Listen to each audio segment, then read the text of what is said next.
Millions of people in Jamaica are hunkering down right now, preparing for the worst from Hurricane Beryl. Jamaica is set to be hit by the powerful storm in the next hours. This is a look at the devastation left in Beryl's wake. That is Union Island in St. Vincent and the Grenadines.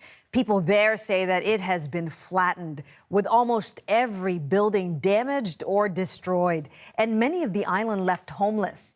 The hurricane hit as a Category 4 storm with sustained winds of 240 kilometers an hour.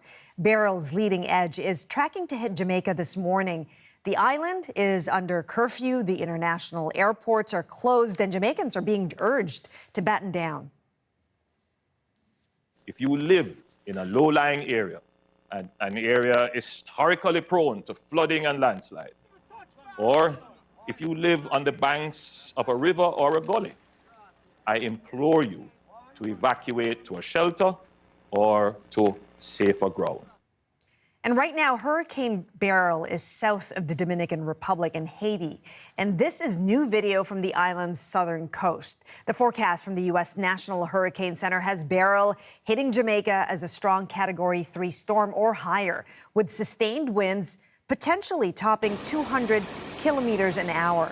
Now, scenes like these from Venezuela show the storm's other threat: flash flooding from torrential rains and the storm surge. It could be as high as 3 meters above high tide in Jamaica. Beryl is being powered by record high water temperatures in the Atlantic, and hurricane watchers warn more devastating storms could follow this hurricane season.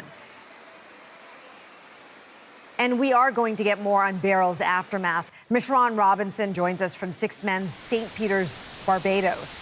Mishran, it's been a couple days since Beryl hit there. What is the extent of the damage?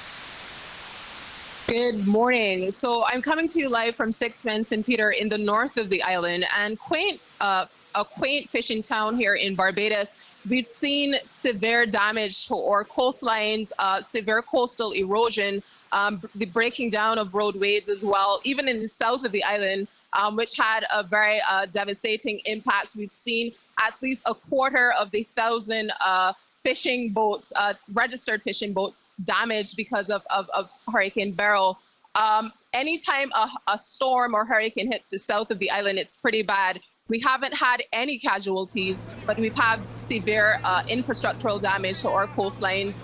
Some businesses on the south coast along Highway 7 have also reported, damaged rooftops and other damages to them as well. So severe damage, but no major casualties here in Barbados. The government has been undertaking a continuous cleanup campaign after the passage of Hurricane Beryl, but I think we've been spared the worst of this hurricane. Absolutely. Certainly great to hear. No casualties. No doubt that was a result of the preparations leading up to the storm hitting the island. Mishran, can you tell us what Barbados is doing to prepare for a disastrous hurricane season?